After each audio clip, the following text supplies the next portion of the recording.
Isang magandang umaga po sa ating lahat, mga kapatid. Our topic for today, January 4, 2024, is taken from the book of Isaiah, chapter 66, verse 2. But on this one will I look, on him who is poor and of contrite spirit, and who trembles at my word. The word of the Lord. Thanks be to God. My brothers and sisters, do you tremble when God speaks? When was the last time you were physically affected by the reality that Almighty God just spoke directly to you? Nakaranas na po ba kayo na kayo po ay kinausap ng atin pong Panginoon? O nakaranas na po ba kayo na naririnig nyo ang atin pong Panginoon nagsasalita sa iyo? O nakaranas na rin po ba kayo na kayo po ay nakakita ng kanya pong imahe, kanya pong mukha? Ano po ang inyo pong nararamdaman nung mga oras na yon, mga kapatid? You know, kapag ang Panginoon po kasi ay nakipag-usap sa atin, ay talagang iba ang nagiging karanasan ng isang tao. No? Katulad na lamang ni Paul, no? Si Saint Paul fell on the ground when Christ met him on the road to Damascus. No? At mababasa po yan natin doon po sa aklat ng mga gawa, chapter 9, verse 4. At ganoon din po si Moses. No? Moses trembled when God spoke to him. At mababasa din po yan natin doon po sa Acts chapter 7, verse 32. And Peter himself, no? When he realized who Jesus was, Peter fell down at Jesus' knees, saying, "Depart from me, for I am a sinful man, O Lord." And we can read this scripture sa Luke, no? Chapter 5, verse 8. Alam niyo po, napakarami na po akong naranasan na ang Panginoon ay nakipag-usap sa akin. At nagsimula po itong lahat nung ako po ay pumasok bilang lay minister sa Don Bosco, Makati, way back 1991. No? And ang una ko pong naging experience ay noong narinig ko po ang atin pong Panginoon na sinasabihan ako na ako po ay mag-resign sa akin pong trabaho. Because at that time kasi, mga kapatid, I was a purchaser doon po sa isang manufacturing company, isang paggawaan ng picture tube ng TV sa may Pasig. No? At alam naman po natin kung ano po yung naging trabaho ng isang purchaser. At alam lang po natin na pag ikaw ay purchaser, ang ibang tawag po sa iyo ay commissioner. No? Kaya nung narinig ko po yung atin pong Panginoon, talagang hindi po ako nag-atubili na ako po ay nag-resign. No?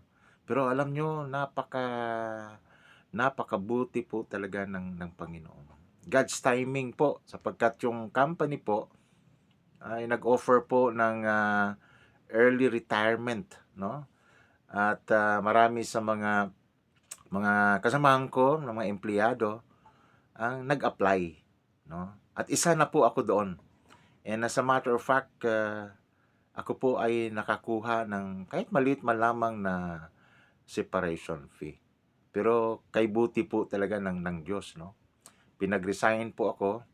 At alam naman natin, kapag ikaw ay nag-resign, ay 'pag wala pong pulisiya ang company na, 'pag ikaw nag-resign na babayaran ka, 'no?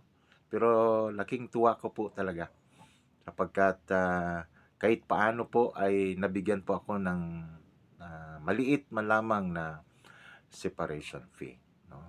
At sumunod naman sa taong, 1992, 'no, when, I was active naman sa community po ng Couples for Christ. Bago pa lamang po akong, miyembro noon ng committee ng Couples for Christ sa may Santa Ana, Manila. And then, ako po ay at the time, ako po ay, nag-aaral ng abogasiya doon po sa Arellano Law, School, no, doon po sa may, Taft na Avenue. First year po ako noon, 'no. Pero habang, kapag ako po ay, nag-aaral, 'no, ng, amin pong, assignment, 'no, yung mga kaso-kaso sapagkat, kami po ay, binibigyan ng assignment na 10 kaso ang amin pong, babasahin at, hindi namin alam kung ano pong kaso doon ang, ita-topic po ng amin pong professor, 'no.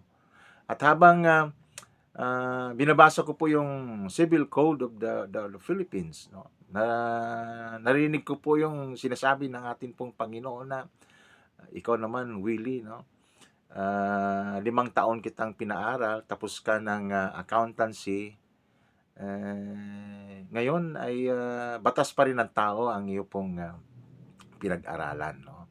Bakit, hindi batas ko ang, iyo pong, pag-aaralan, 'no?" So, yun po yung palagi ko pong naririnig kapag ako po ay nag-aaral, 'no. Kaya ako po ay, nag-stop, 'no. Tinapos ko lamang po yung, first year ng, abogasiya, and then, hindi na po ako nagtuloy at naging active po ako sa community po ng Couples for Christ, 'no. At yung pangatlong, instance naman ay nung way back, 2012, 'no. I think, October yon or November, kung saan ay, merong programa ang amin pong community na we adopt a cadet na mula po sa PNPA, Silang, 'no.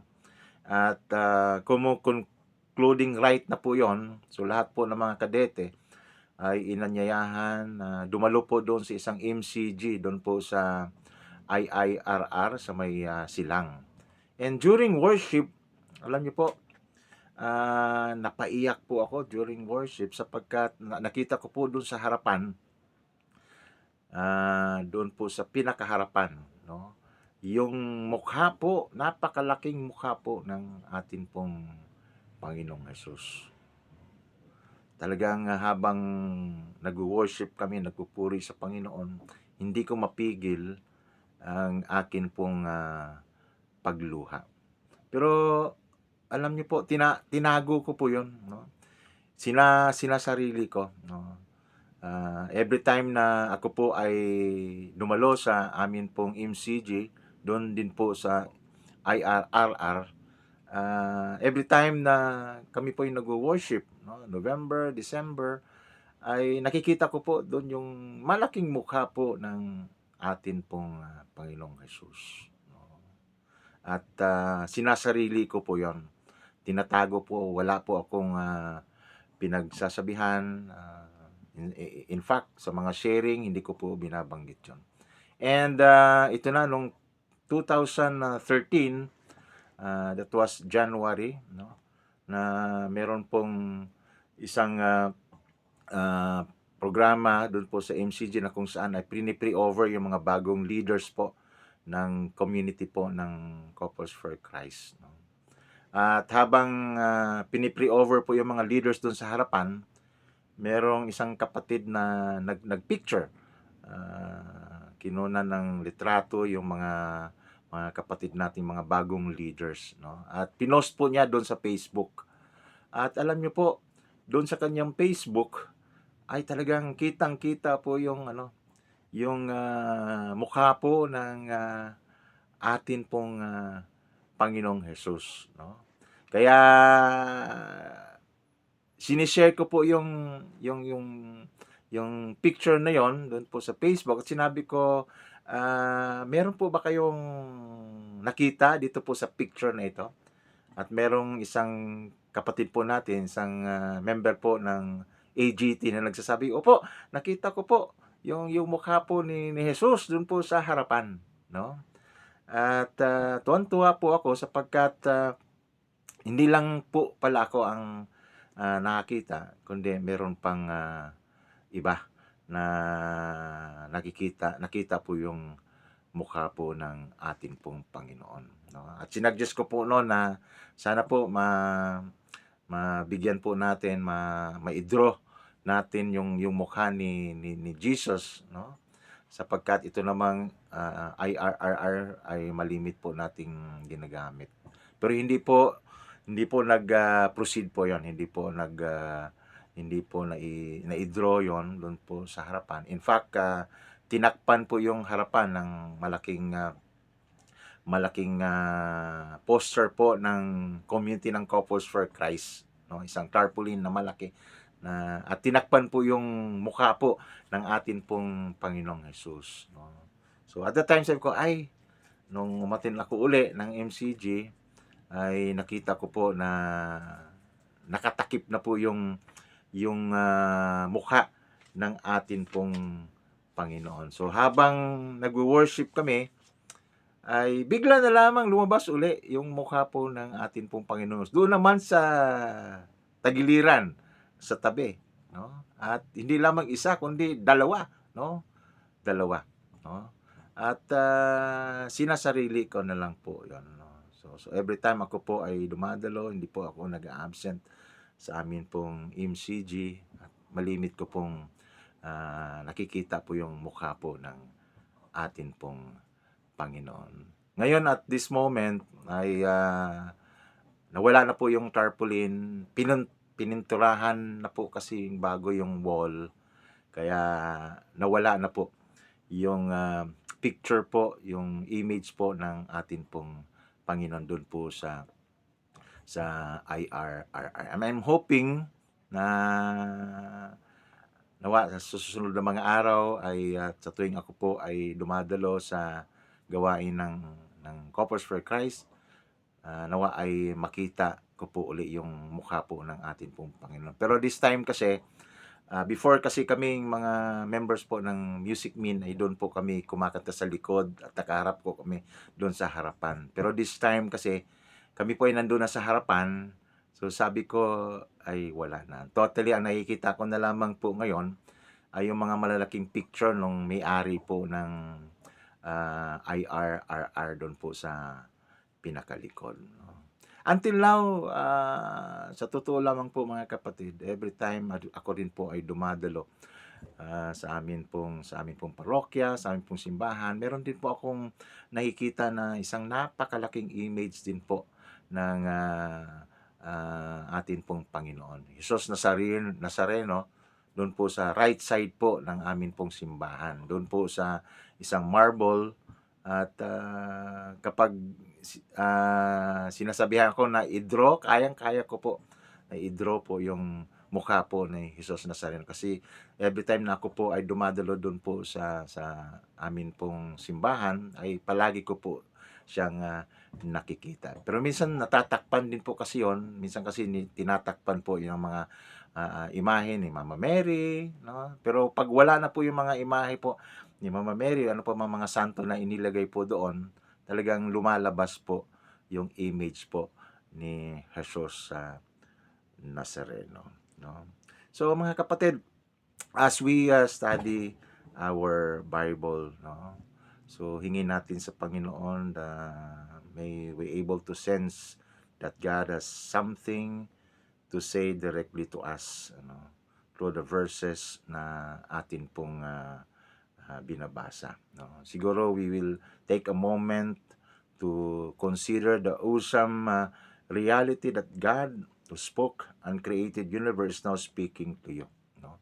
If Jesus could speak and raise the dead, or pakalmahin niya po yung bagyo, o palayasin po niya yung mga demonyo, at pagalingin po yung mga may sakit, no? Wala pong imposible na maaring ang Panginoon ay makipag-usap sa atin, no? At marinig natin ng kanya pong mensahe para po sa atin. So, palalimin pa natin ang atin pong ugnayan po sa atin pong Panginoon upang maranasan natin ang presensya po ng atin pong Panginoon. Katulad ko po nung narinig ko po yung kanya pong mensahe, nakita ko po yung kanyang imahe, ay talagang nanginginig po ako. So sana po kung sa mga kapatid natin na hindi pa po nakaranas na kayo po'y kinausap po ng ating pong Panginoon, o nakita po ng imahe ng ating pong Panginoon, no? Try to ask the Lord and tell Him to speak to you, at ipabatid sa iyo kung ano man ang nais niyang mensahe para sa iyo. And with that, isang magandang umaga po sa inyong lahat, at nawa tayo po ay pagpalain po ng poong may kapal. Amen.